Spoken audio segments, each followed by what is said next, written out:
మహాభారతం చివరి భాగమైన స్వర్గారోహణ పర్వంలో పాండవులు నరకానికి ఎందుకు వెళ్లారో తెలిపే అద్భుతమైన ఆశ్చర్యకరమైన కథ ఈ వీడియోలో చూద్దాం. పాండవుల అంతిమ యాత్ర. కురుక్షేత్ర యుద్ధం ముగిసి శ్రీకృష్ణుడు తన అవతారాన్ని చాలించిన తర్వాత పాండవులు తమ రాజ్యాన్ని విడిచిపెట్టి హిమాలయాల మీదుగా స్వర్గానికి చేరుకోవాలని నిర్ణయించుకుంటారు. వారు ద్రౌపది మరియు ఒక విశ్వాసపాత్రమైన శునకంతో కలిసి బయల్దేరతారు. వారి యాత్ర మొదలైన కొద్దిసేపటికే ఒక్కొక్కరిగా కింద పడిపోతారు. ద్రౌపది మొదట పడిపోయింది. ఆమె అర్జునుడి పట్ల పక్షపాతం చూపించినందుకు.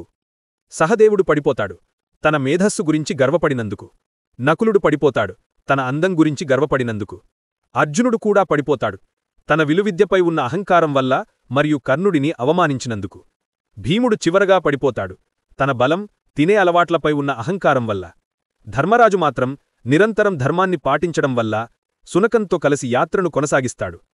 చివరికి ఇంద్రుడు తన రథంపై వచ్చి ధర్మరాజును స్వర్గానికి ఆహ్వానిస్తాడు.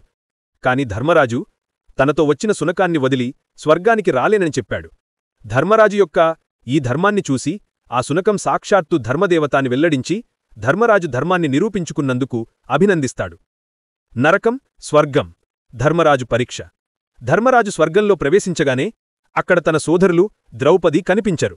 కాని దుర్యోధనుడు, అతని సోదరులు, కర్ణుడు వంటి కౌరవ వీరులు వైభోగంగా ఉన్నట్లు చూసి ధర్మరాజు ఆశ్చర్యపోతాడు.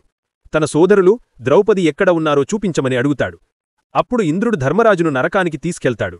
అక్కడ భయంకరమైన దృశ్యాలు, ఘోరమైన శిక్షలు ఉంటాయి. అక్కడ ధర్మరాజు తన సోదరుల ఆర్తనాదాలు వింటాడు. వారు నరకంలో ఉండడం చూసి ధర్మరాజు ఆశ్చర్యపోతాడు, బాధపడతాడు. నా సోదరులు ఇక్కడ ఉంటే నేను స్వర్గానికి వెళ్లను, నేను వారితో పాటే నరకంలో ఉంటాను అని ధర్మరాజు నిర్ణయించుకుంటాడు.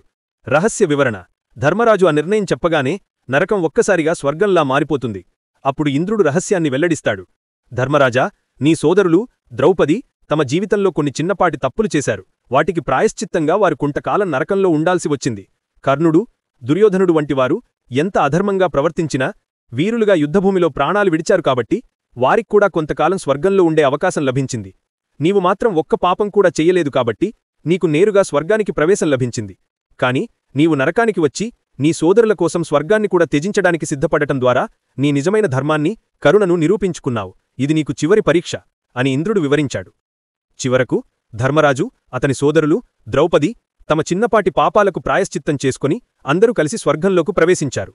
ఈ కథ ద్వారా ధర్మానికి ఎప్పుడూ విజయం లభిస్తుందని, కాని ప్రతి ఒక్కరూ తమ కర్మల ఫలితాలను అనుభవించాల్సి ఉంటుందని తెలుస్తుంది. లోకా సమస్తా సుఖినో భవంతు. Thank you for watching video.